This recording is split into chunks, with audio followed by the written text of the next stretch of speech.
Assalamualaikum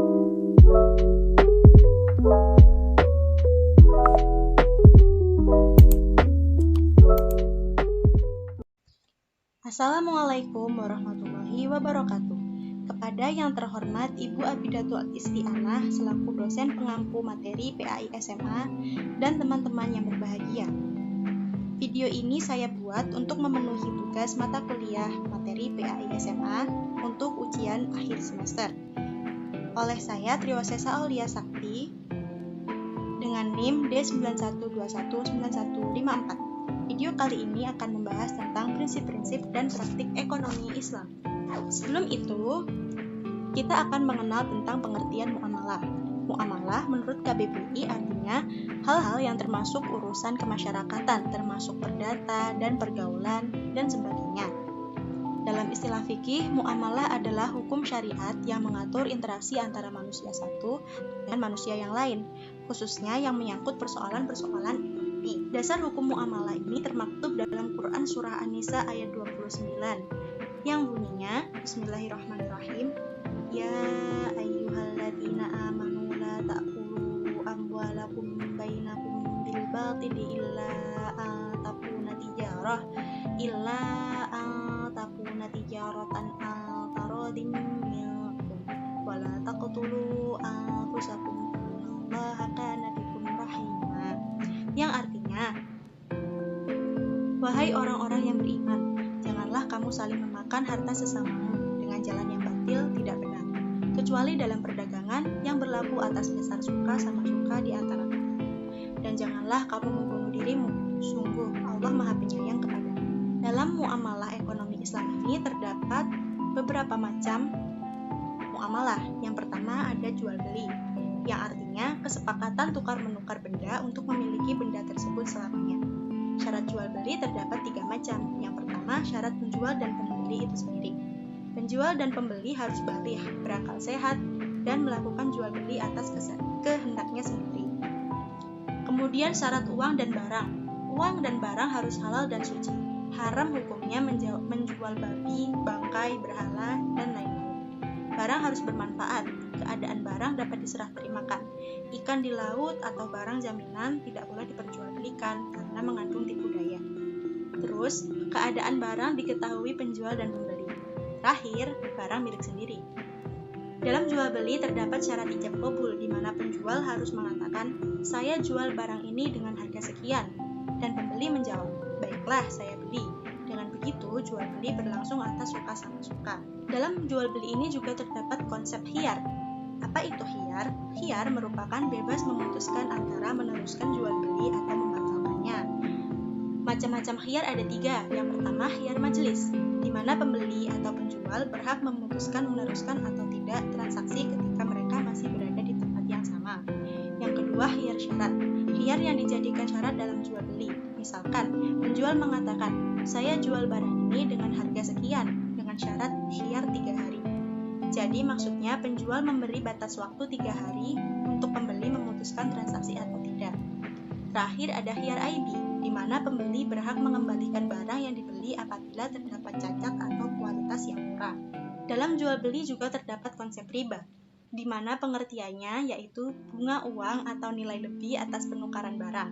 Hal ini sering terjadi dalam pertukaran bahan makanan, perak, emas, dan pinjam-meminjam.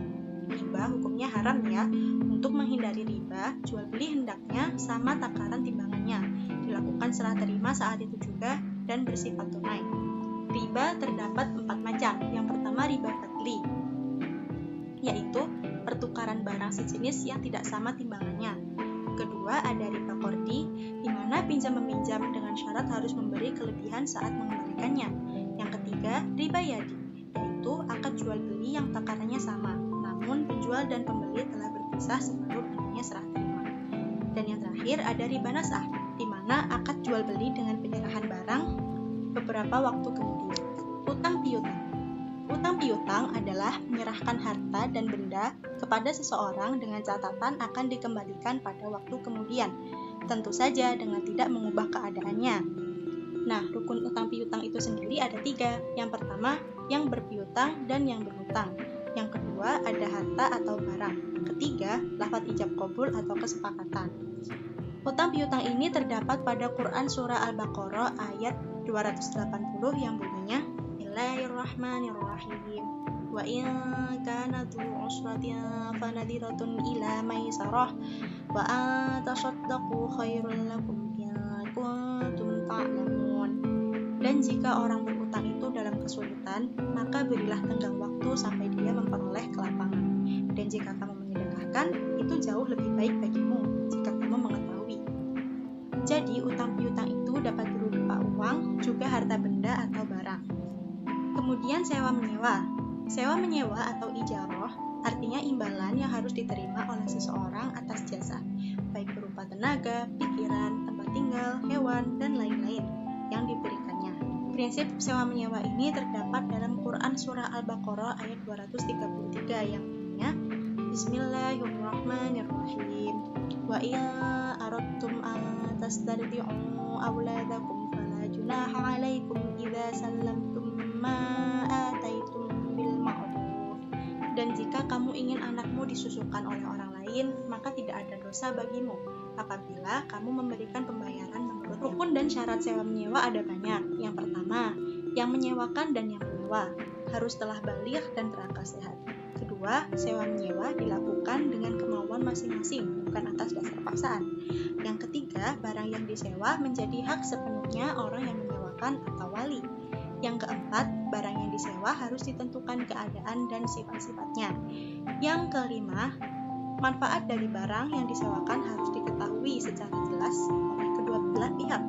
6. Kerusakan rumah antara dipakai sebagai tempat tinggal berbeda dengan resiko dipakai sebagai gudang. Yang terakhir, harga sewa dan cara pembayarannya harus ditentukan melalui kesepakatan bersama. Tahu tidak, kalau budaya ibu susuan pada bangsa Arab itu termasuk ke dalam prinsip sewa menyewa loh. Kemudian syirkah atau perseroan. Syirkah atau perseroan merupakan suatu akad yang dilakukan oleh dua pihak atau lebih yang bersepakat untuk melakukan suatu usaha dengan tujuan memperoleh keuntungan.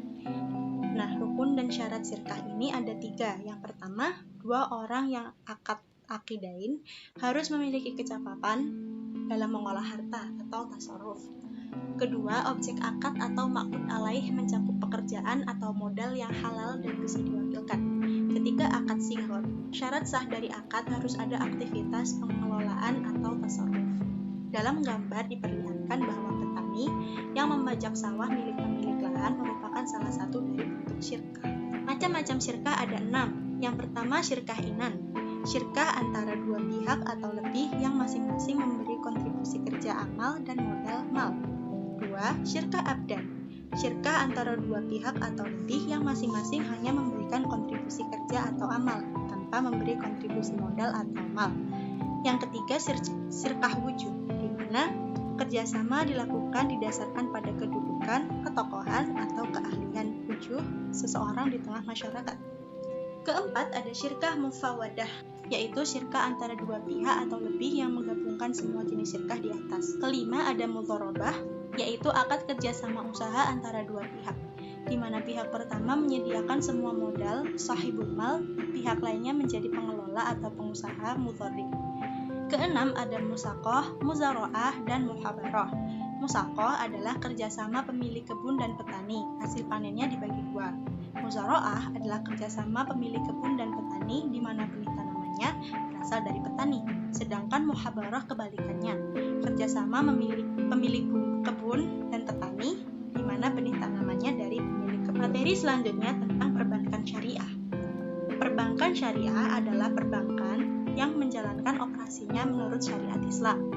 Sistem bank syariah ini berbeda dengan sistem bank konvensional, di mana terdapat beberapa hal sebagai berikut. Yang pertama, mudharabah, yaitu kerjasama antara pemilik modal dan pelaku usaha dengan hasil perjanjian yang dibagi hasil.